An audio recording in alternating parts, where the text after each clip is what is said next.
Buksan natin ang ating mga Biblia sa Ecclesiastes 7. Ecclesiastes 7. Babasahin natin ang verse 1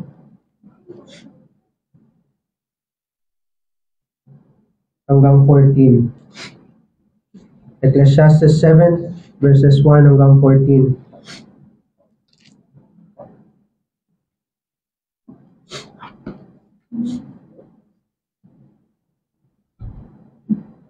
Ang mabuting pangalan ay mas mabuti kaysa mamahaling pamahid, at ang araw ng kamatayan kaysa araw ng kapanganakan.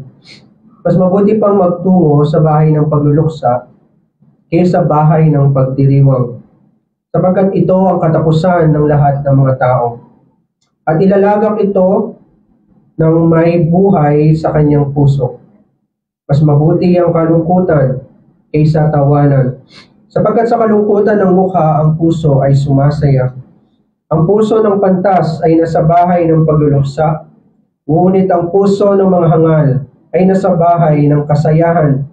Mas mabuti ang makinig sa sawayin ng pantas kaysa makinig sa awit ng mga hangal, sapagkat kung paano ang lagitik ng mga tinik sa ilalim ng palayo, gayon ang halakhak ng hangal, ito may walang kabuluhan. Tiyak na ginagawang hangal ng pang-aapi ang pantas, at ang suhol ay sumisira ng isipan. Mas mabuti ang wakas ng isang bagay kaysa pasimula nito. Ang matiising espiritu ay mas mabuti kaysa palalong espiritu. Huwag kang maging magagalitin, sapagkat ang galit ay naninirahan sa dibdib ng mga hangal.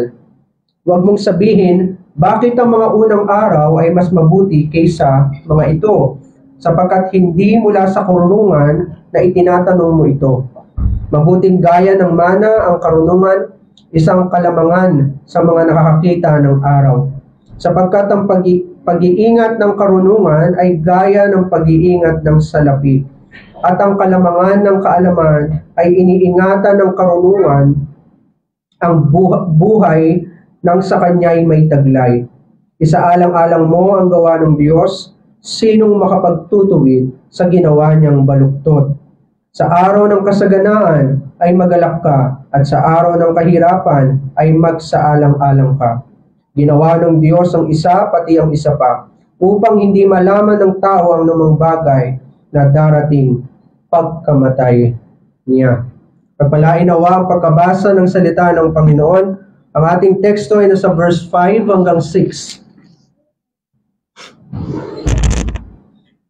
Mas mabuti ang makinig sa sawayin ng pantas kaysa makinig sa awit ng mga hangal, sapagkat kung paano ang lagitik ng mga tinik sa ilalim ng palayo, gayon ang halakhak ng hangal, ito may walang kabuluhan. Si Haring Solomon, mga minamahal, ay nagbibigay sa atin ng mga karunungan, mga kaalaman patungkol sa realidad ng buhay at sa kanyang observation sa sanlibutan at maging sa sarili niyang kaharian. Nakita niya ang lahat ng bagay na walang kabuluhan. Lahat ng bagay sa ilalim ng araw ay walang kabuluhan.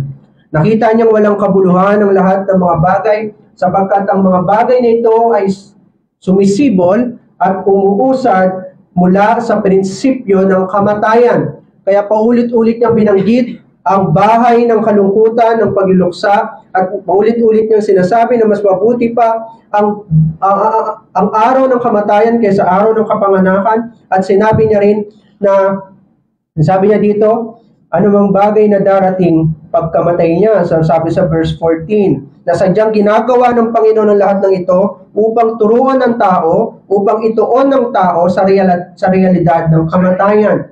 Sapagkat pagkatapos ng kamatayan ay wala nang anumang bagay pa umiiral para sa tao iyon. May dalawang bagay o aspeto ng pagdating ng Panginoong Kristo. Isa ay yung huling araw ng kanyang pagbabalik, ang pagbabalik ng Panginoong Kristo, tinatawag natin na parusia, o yung physical coming ng Panginoon. pagkatapos ng lahat ng mga bagay o sa wakas ng lahat ng mga bagay. At ang pangalawang pagbabalik ng Panginoon ay sa pamamagitan ng kamatayan. Ang kamatayan ay wakas para sa lahat ng tao. Pagkatapos ng kamatayan ay kahatulan. Kaya maunawaan natin ang sinabi ni Solomon. Kung sinabi niya, mas mabuti pa ang bahay ng pagluluksa. Sabi niya sa verse 2, mas mabuti pang magtungo sa bahay ng pagluluksa. At sabi dito na yung bahay ng pagluluksa ay para siyang guro na tinuturuan ang mga pantas. At sabi niya pa rin sa verse 2, sapagkat ito ang katapusan ng lahat ng mga tao. At ilalagak ito ng may buhay, yung mga buhay pa, sa kanyang puso. Sapagkat sa bahay ng kalungkutan o sa bahay ng pagluluksa, merong itinuturo ang Panginoon, ang wakas ng lahat ng mga bagay. Itinutuon ng Panginoon ang isipan ng tao sa realidad na lahat ng bagay ay magtatapos at lahat ng bagay ay i-consummate ng Panginoon at ipapatupad ng Panginoon, itutuparin ng Panginoon ang lahat ng bagay sa pagbabalik ng Panginoong Kristo. Sapagkat gaya ng sabi natin kanina, ang Panginoong Kristo ay dumarating din sa pamamagitan ng kamatayan. Kapag dumating na ang Panginoong Kristo sa pamamagitan ng ating kamatayan, yun na ang wakas ng lahat ng bagay para sa atin. At yun ang itinuturo ng Panginoon sa bawat reality at kaganapan ng kamatayan. At totoo yun sa atin sa araw-araw. Sa tuwing tayo ay nakabalita na mayroong malapit sa atin o kakilala natin na namamatay, nakakaisip agad tayo sa realidad ng kamatayan. Ano kayang kakapuntahan ko kung ako ay namatay? Ano kayang feeling na nasa loob ng isang kabao? Marirealize mo na habang siya ay nakalamay doon, yung kakilala mo, natapos na ang lahat ng bagay para sa kanya. At nagbibigay ito sa atin ng karunungan. Sabi nga ni Solomon, sa panahon ng kahirapan ay magnilay-nilay ka. Dahil sa bawat panahon, sa panahon man ng kamatayan o sa panahon man ng paghihirap, ang mga pantas ay nagninilay-nilay patungkol sa realidad ng buhay. At ang realidad ng ating buhay bilang isang iglesia ay laging nakaugnay sa ating Panginoong Kristo. Bagamat nakikita natin ang realidad ng kamatayan, lagi natin itong tinitignan alinsunod sa kalooban ng Panginoong Kristo. Bagamat nakikita natin ang kamatayan, nakikita natin ang kamatayan na nasa ilalim ng soberanong kontrol ng ating Panginoong Kristo. Bagamat nararanasan natin ang kahirapan at anumang dilubyo sa buhay, nakikita natin ito na hawak ng Panginoong Kristo. Bagamat ito na ang wakas para sa atin kapag tayo ay namatay, ngunit ito ang pasimula ng panibagong buhay kasama ng Panginoong Kristo. Kaya sabi ni Solomon, mas mabuti pang pumunta sa bahay ng pagluluksa kaysa sa anumang kasayahan. Sabi niya sa verse 4, ang puso ng pantas ay nasa bahay ng pagluluksa, ngunit ang puso ng mga hangal ay nasa bahay ng kasayahan. At sabi niya na ang kalungkutan sa mukha, sabi niya sa verse 3, ay nagbibigay ng saya sa puso ng mga pantas. Kasi nga, ang puso ang sumasalamin sa lahat ng aspeto ng tao. Once na nakita natin yung essential truth at yung principle na tinuturo ng Panginoon, maging sa bagay ng kamatayan, sumisigla ang ating puso. Binibigyan tayo nito ng kahinahunan at binibigyan tayo nito ng kapanatagan. Na bagamat nangyayari ang kahirapan at ang kamatayan, darating ang Panginoon sa atin, hindi para tayo ay hatulan sapagkat siya ay hinatulan na para sa atin, kundi para tayo ay dalhin sa kanyang piling at makasama ng Panginoon sa walang katapusang buhay o sa walang hanggan. At sinabi na ang mga hangal, sa kanilang pagdako sa mga bahay ng kasayahan ay merong mga awitin. Ang totoo ang sabi, meron silang isang awit.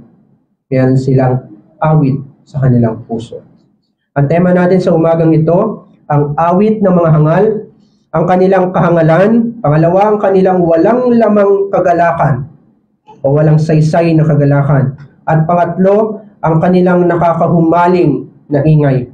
Ang awit ng mga hangal, ang kanilang kahangalan, ang kanilang walang lamang kagalakan, ang kanilang nakakahumaling na ingay. Ang mga hangal ay kabaligtaran ng mga pantas.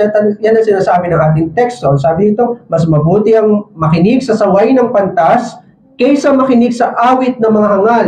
Magkabaligtad. Magkabaligtad ang hangal at ang pantas. Nagbibigay dito si Solomon ng isang sharp distinction at sharp contrast ng pantas ay hindi maaaring maihalo sa mga hangal, na ang kawalan ng karunungan ay hindi maaaring maihalo sa karunungan, sapagkat ang pantas at ang mga hangal ay talagang magkaiba. Ang mga hangal ay hindi ang mga taong nagkukulang lang sa kaalaman o karunungan. Ang mga hangal ay hindi lamang yung mga nagkukulang lamang sa mga informasyon patungkol sa ekonomiya, patungkol sa agham, o sa matematika, o patungkol sa musika, o sa iba pang larangan ng society, o maging sa iba pang mga doktrina ng iglesia. Hindi ito patungkol sa mga bagay na natutunan, na para bang ang mga pantas ay yung mga tao na maraming alam, at sila yung mga tinatawag na pantas. Hindi ganoon ang pinapatungkulan ni Haring Solomon. Ang mga hangal na tinutukoy sa teksto ay yung mga taong pagkatapos matuto, pagkatapos silang makita yung bahay ng pagluluksa, ay mas pipiliin pa rin nila ang kasayahan. Mas pipiliin pa rin nila ang kahangalan. Yun ang ibig sabihin ng mga hangal. Pagkatapos na ipakita sa kanila ng Diyos ang karunungan ng realidad ng buhay, pipiliin pa rin nila ang kanilang sariling sapantaha at sariling karunungan patungkol sa realidad ng buhay. Ang kahangalan sa ating teksto ay ang pagtanggi sa saway ng pantas o ng mga marurunong. Kinakalaban o nagre-rebelde ang mga hangal kapag kino-confront na sila ng truth. Kapag nakaharap na sila sa truth at hindi nila ito matanggihan, pilit nila itong nilalabanan at pilit nilang ipinapaling ang kanilang kalooban sa kung ano ang sa palagay nilang tama at karunungan. Ang kahangalan, mga minamahal, hindi natin ito maitatanggi, ay isang realidad ng bawat isang makasalanan na umiiral sa sanlibutan. Simula nung tayo ay nahulog sa pagkakasala, ang tawag na sa atin ay mga hangal. Walang ni isa man sa atin ang merong karunungan at walang isa man sa atin ang merong totoong karunungan na masasabi ng Diyos na tayo ay merong karunungan sa ating mga sarili. Bunga ng kasalanan, kusang loob tayong tumalikod sa lahat ng uri ng karunungan na ipinapahayag ng Diyos. At sa ating kalikasan, galit tayo sa anumang uri ng karunungan kung saan nalalantad ang ating kahangalan. Sa oras na sinaway tayo ng karunungan at na-confront na tayo ng karunungan at ng katotohanan, agad tayo magre-rebelde sapagkat ayaw nating nalalantad ang ating kadiliman. Ang ating kalikasan ay manatili sa kadiliman o sa kahangalan. Kung nasaan naroon ang kadiliman at kung nasaan naroon ang kasinungalingan, naroon ang makasalanan nagtatampisaw araw at gabi. Ayaw natin ng pangangaral na sumasaway sa ating mga gawi at mga nakasanayan ng mga kasalanan. Ayaw natin tayo ay kinokompronta ng mga salita ng Diyos, lalo na ng pangangaral sa ating mga maling ginagawa, sa ating mga sariling kahangalan. Nagre-rebelde tayo sa church kapag ipinapatupad nito ang disiplina. Ang disiplina ay maaaring dumating muna sa atin sa pamamagitan ng pangangaral. Sa pangangaral ay sinasaway tayo ng Panginoon dahil ang Panginoon ang siyang nakakilala sa atin at nakikilala ng Panginoon bawat haka ng puso ng mananampalataya. Alam ng Panginoon ang bawat kalikasan ng bawat mananampalataya at ginagamit ng Diyos ang pangangaral upang sawayin ang kanyang anak na nagkakasala at ang ating kalikasan ay magrebelde sa katotohanan na ibinibigay sa atin ng Panginoon. Once na naririnig natin ang kautusan, ang ating kalikasan ay nanlalaban sa kautusan ng Panginoon. At kung may pagkakataong makitaan ka ng paglabag sa kautusan, ay lalapitan ka ng mga elder para sa isang official admonition. At kung magpapatuloy ka pa rin sa iyong kasalanan, ay hindi ka na muna bibigyan ng mga elemento ng banal na hapunan. At ang suspension from the Lord's Supper, kapag sinuspend ka from the Lord's Supper, ang ibig sabihin nito, itinuturing kang nasa labas ng kaharian ng Panginoon. At kung magpatuloy ka pa rin, during suspension ng Lord's Supper, ay patuloy ka pa rin kakausapin ng mga elder hanggang sa ikaw ay magsisi. Sapagkat ang layunin lagi ng mga disiplina na pinapatupad ng mga elder ay dalhin ng mga mananampalataya sa pagsisisi. Hindi para ilabas sila ng church, kundi para dalhin sila sa pagsisisi at kumbinsihin sila sa pamagitan ng salita ng Panginoon na ang kanilang ginagawa ay ayon sa prinsipyo ng kamatayan at kinakailangan nilang baguhin ang kanilang mga ginagawa upang sila ay hindi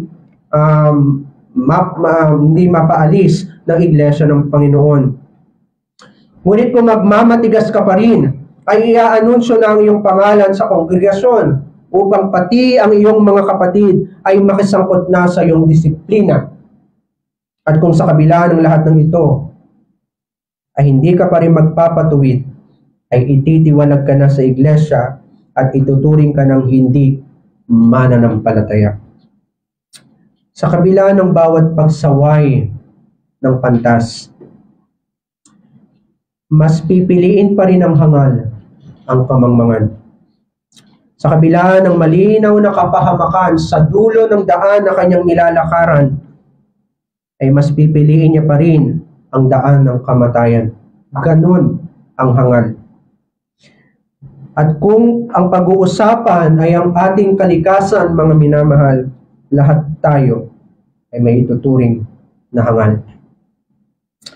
Tayo ay laging nag-iisip na tayo ay marurunong, ngunit sa oras na dumating ang salita ng Diyos, ay matatagpuan tayong mangmang. Ang kahangalan ng mga hangal sa ating teksto ay hindi usapin ng katalinuhan ng isip. Maraming mga matatalino sa iglesia ang mga hangal. Maraming mga office bearer na matatalino, ngunit tatagpo ang mga hangal. Maraming mga confessing member na napasa atin na itinuturing na matatalino, ngunit natagpuan ng salita ng Diyos na mga hangal. Hindi ito usapin ng katalinuhan ng isip. Usapin ito ng puso, sabi sa verse 4. Ang puso ng hangal ay laging nasa kasayahan. Ang puso ang kumakatawan sa lahat ng aspeto ng ating pagkatao. Mula sa laman ng ating isipan, hanggang sa bawat ginagawa mo sa bawat araw, hayag man o hindi hayag, ang lahat ng ito ay nagmumula sa iyong puso, sa iyong kaluluwa. At ang bawat maling doktrina ay nanggagaling sa puso ng tao. Ang mga maling doktrina ang pasimula ng pagbulusok ng isang iglesia at ng isang tahanan sa kahangalan kung hindi tayo magiging mapagbantay. Bubulusok ang iglesia sa kapahamakan at maging ang isang tahanan kung isang mananampalataya ay hindi magiging mapagbantay sa kanyang sariling kahangalan. Sa mga pagkakataong nagkakaroon tayo ng maling aral sa iglesia man o maging sa sarili nating mga tahanan, kapag nagdududa tayo kung tayo ba talaga ay nasa katotohanan, ang kailangan natin ay ang pagsaway ng pantas. Kailangan natin ang pagtutuwid ng pantas. At sabi ni Solomon, ni Haring Solomon, mas mabuti ang makinig sa sawayin ng pantas, mas pipiliin lagi ng mga pantas, mas pipiliin lagi ng mga mananampalataya na marinig ang pagsaway ng isang pantas. At mga minamahal, ang pantas na ito ay ang ating Panginoong Kristo. Sa pamagitan ng pangangaral, ay itinutuwid niya tayo. Kaya isang kahangalan na pagkatapos mong marinig ang pagsaway ay tatalikuran mo ito at gagawin mo pa rin ang mga bagay na inaakala mong karunungan. Pagkatapos mong marinig ng malinaw ang kalooban ng Panginoong Kristo sa pamagitan ng bawat tapat na pangangaral, ay tatalikuran mo pa rin ang mga salitang ito at lalakad ka sa daan ng kamatayan bagamat alam mo na ang dulo ng bawat nilalakaran mo ay ang kapahamakan. Ganon ang ugali at katangian ng mga hangal.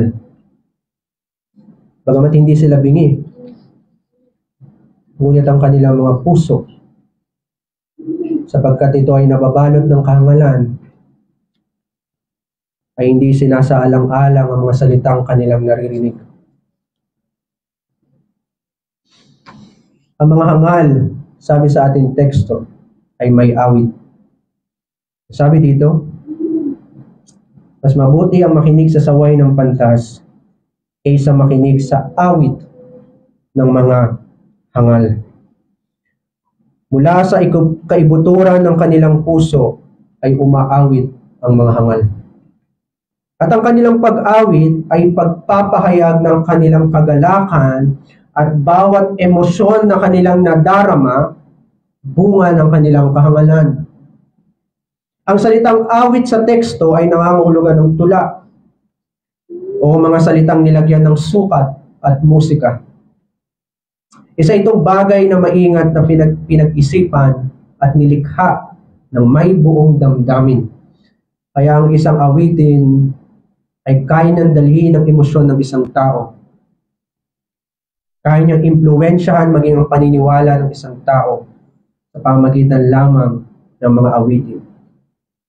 Sa panahon ng Reformation, napaka-mainam na kasangkapan ng dyablo ang mga himno o mga hymn upang ipasok sa iglesia ang mga maling katuruan, sapagkat kayang-kayang gawin ng mga awitin na dalhin hindi lamang ang kaisipan hindi lamang ang damdamin ng tao, kundi ang disposisyon ng tao patungkol sa mga doktrina ng Reformation. Kaya mariin na ginagawa ng mga reformador, ng mga reformer dati, panahon man ng 16th century o 17th century, na awitin lamang ang mga salmo dahil sa kanilang pag-iingat. Ngunit marami ring mga himno na ginagamit ng Panginoon upang labanan din ang mga maling katuruan. Hindi lahat ng himno ay isinumpa ng Panginoon. At ang kagalakang ito ng mga hangal sa kanilang mga puso at sila ay umaawit ng isang awit. Ang ganitong kahangalan ay ibang klase at hindi mo masusukat ang ganitong kahangalan. Isa itong uri ng kahangalan na punong-puno ng kayabangan at kahambugan. Na pagkatapos ng masunod ang gusto niya, ay magdiriwang siya sa kabila ng pagkaunawa na mapapahamak siya sa dulo ng kanyang ginagawa. Isa itong kahambugan. At ang isang hangal ay likas na hambog at mayabang. Ang isang hangal ay pilit na ginagawa ang nais niyang gawin alinsunod sa sarili niyang karunungan, at isa itong kahambugan sa harapan ng Panginoon. Naalala niyo ba si Lamech sa Genesis 4? Gumawa siya ng isang tula. Ipinagmalaki niya ang kanyang ginawang pagpatay sa mga kalalakihan, dalawang kalalakihan ang kanyang pinatay, isang kabataan at isang lalaki. At tinawag niya ang kanyang mga asawa at sabi niya, tignan ninyo ang aking ginawa. Sa kanyang tula din ay ipinagmamalaki niya kung paanong nilapastangan niya ang ordinansa ng pag-aasawa na dapat ay sa pagitan lamang ng isang lalaki at isang babae, sapagkat si Lamech ay nag-asawa ng dalawa. Dito na nagpasimula sa kasaysayan ng tao na ang mga lalaki ay nag-aasawa ng higit sa dalawa. Ngunit si Lamech ay isang napakahusay na composer. Ginamit niya ang kanyang likhang tula at nilagyan niya ito ng isang musika na nagmumula sa kaibuturan ng kanyang puso, at hindi mo maitatanggi na ang hangal na ito ay nagagalak. Sa pag-awit ng hangal, gandang-ganda siya sa kanyang likha at lubos na natutuwa ang kanyang puso. Inaakala niyang mapagtatakpan ng kanyang obra ang kapahamakang sasapitin niya. Na sa kanyang panandaliang kasiyahan ay iniisip niyang makatakas siya sa kahatulan na naghihintay sa kanya sa dulo ng daan na kanyang nilalakaran. Inaakala niya na ang kanyang awit, ang kanyang kagalakan na magbibigay sa kanya ng kapanatagan. Ngunit merong pang mas malala pa dito, mga minamahal. Ito ay ang kahangalan ng isang tao na inaakala niyang siya ay naglilingkod sa Panginoon. Ito yung mga taong kung minsan ay aral sa Biblia, ngunit pinagtutuunan ng pansin ang mga bagay na walang kinalaman sa Ebanghelyo. Ngunit mas pinipiling wasakin ng iglesia ang pagkakaisa ng iglesia sa pamamagitan ng mga bagay nito na walang kinalaman sa Ebanghelyo ng Panginoon. Ang mga hangal na ito ay may awit. Sila ay may iisang awit. Hindi mga awit, sabi ng teksto, hindi marami, isang awit. Isang awit lamang ang inaawit ng mga hangal. Sapagkat ang hangal ay madaling makahikayat ng iba pang mga hangal, at sa kanilang pagkakaisa ay nagkakaroon sila ng galak sa kanilang mga puso. Isang kagalakan na sincere at totoo, sapagkat iniisip nila na ginagawa nila ito sa Panginoon. Isang kahangalan, mga kapatid, na pagkatapos na ipakita sa atin ng Diyos na tayo ay may doctrinal controversy patungkol sa tipan dahil sa maling pagtuturo na ipinapangaral sa Protestant Reformed Churches, ay bigla nating gagambalain ang ating iglesia dahil sa usapin ng pag-aawitan. Meron tayong mas malaking doctrinal controversy na kinaharap patungkol sa tipan at kaligtasan na ang Diyos ang may akda. At ngayon gagambalain natin ang katahimikan ng iglesia dahil lamang sa ating pag-aawitan.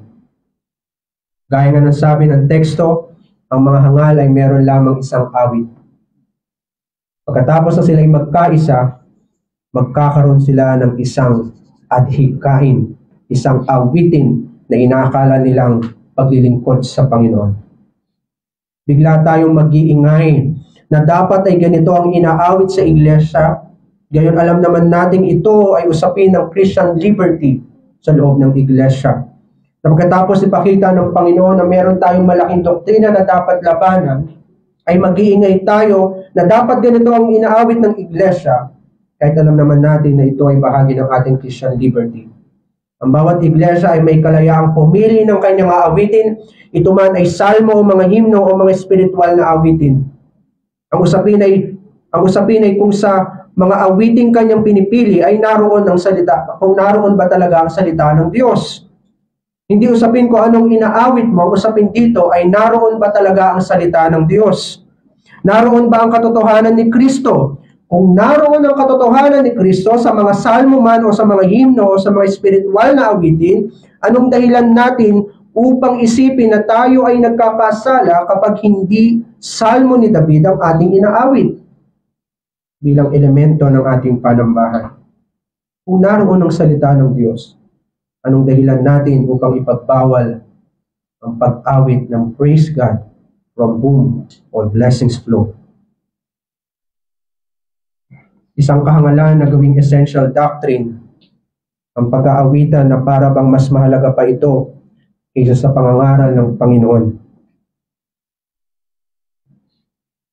Ang pangangaral na ito ay ang pinakamahalagang elemento ng ating panambahan. Sa mga hangal sa iglesia, sinabi ng teksto na panandalian lamang ang kanilang kagalakan.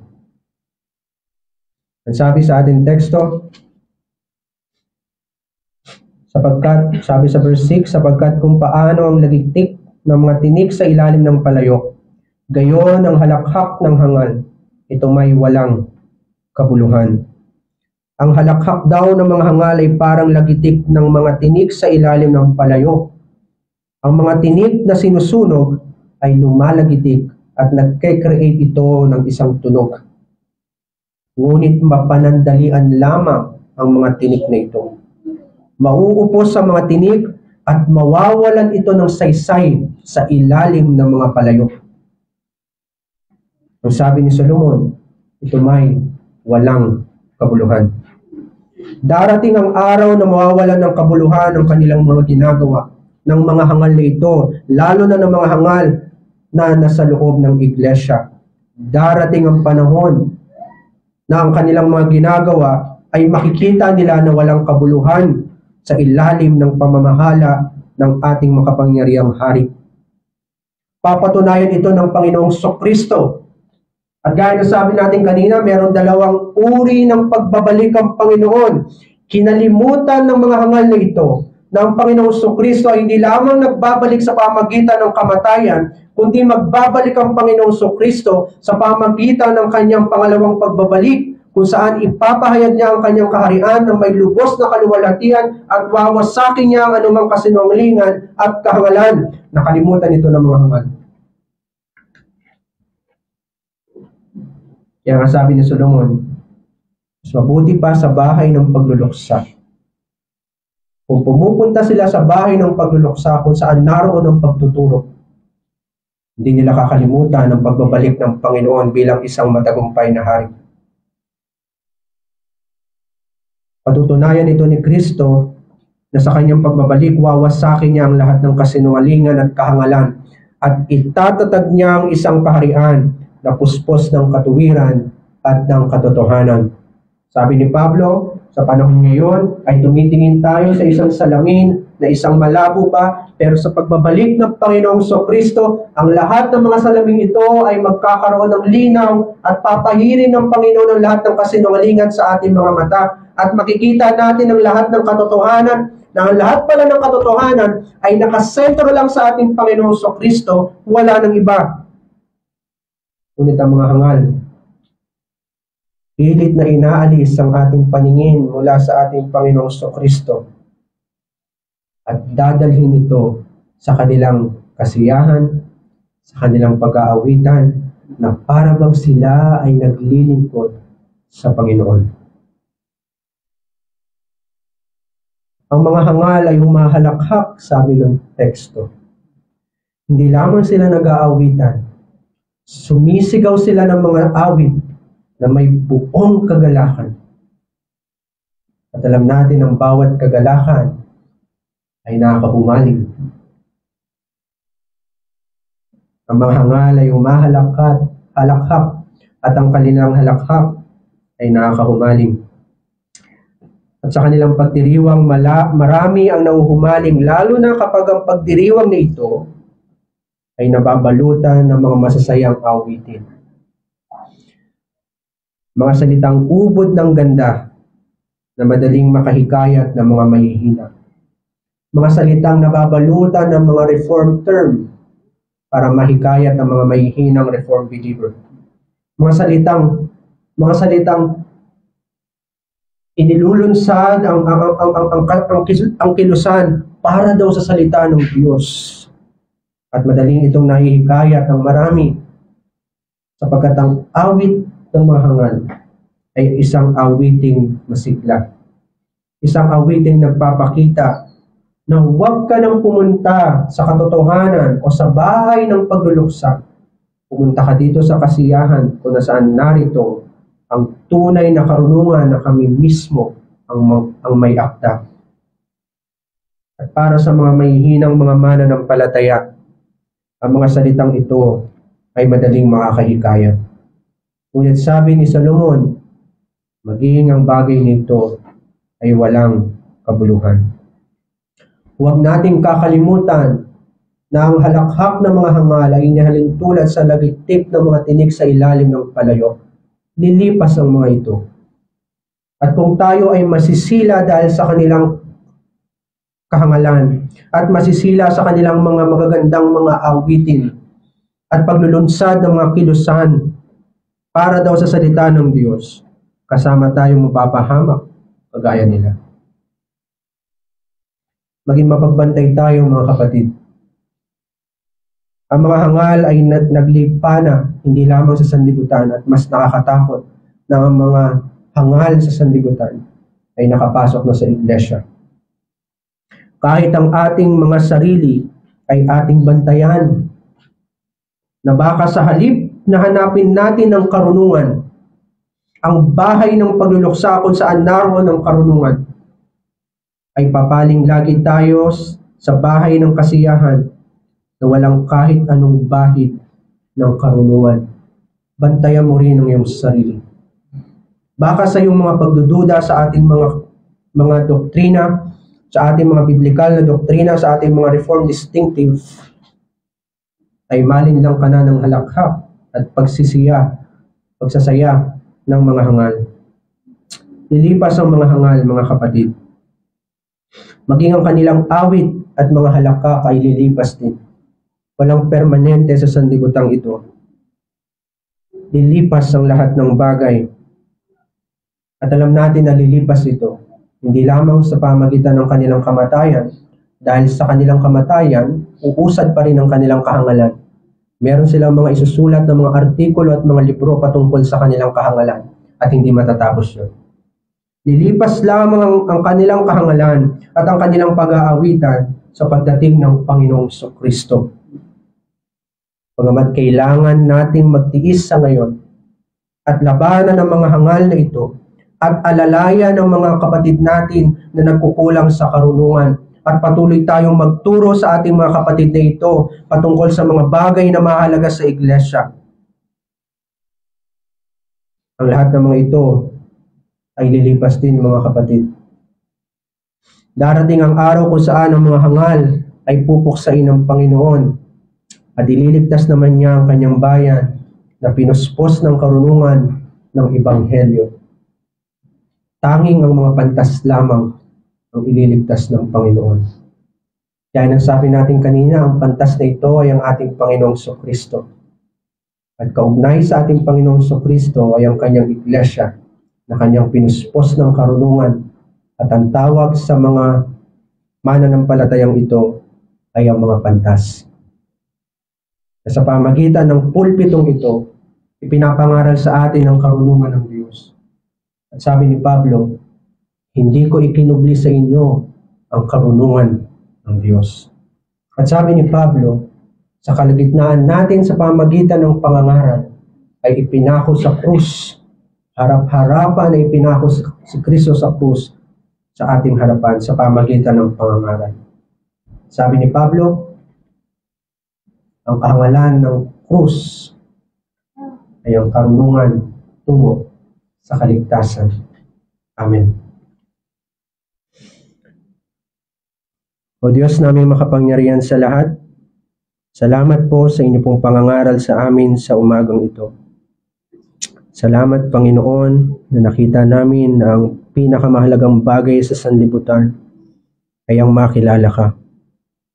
At ang makilala ka ay sa pamagitan ng tapat na pangangaral ng Ebanghelyo kung nasaan naroon ang Panginoong Kristo. Tapusin mo, Panginoon, at wasakin mo ang sarili naming mga kahangalan. Payapain mo kami sa pamagitan ng karunungan ng Ebanghelyo at huwag namin iwaksi ang pagsaway ng mga pantas. Dalangin namin, O Diyos, ng bawat salitang aming naririnig sa bawat linggo at sa bawat salitang aming napag-aaralan. Dalangin namin, O Diyos, na marinig namin ang pagsaway at pagtutuwid ng aming Panginoong Kristo. Ito lamang ang aming panalangin sa tayong pangalan ni Jesus. Amen.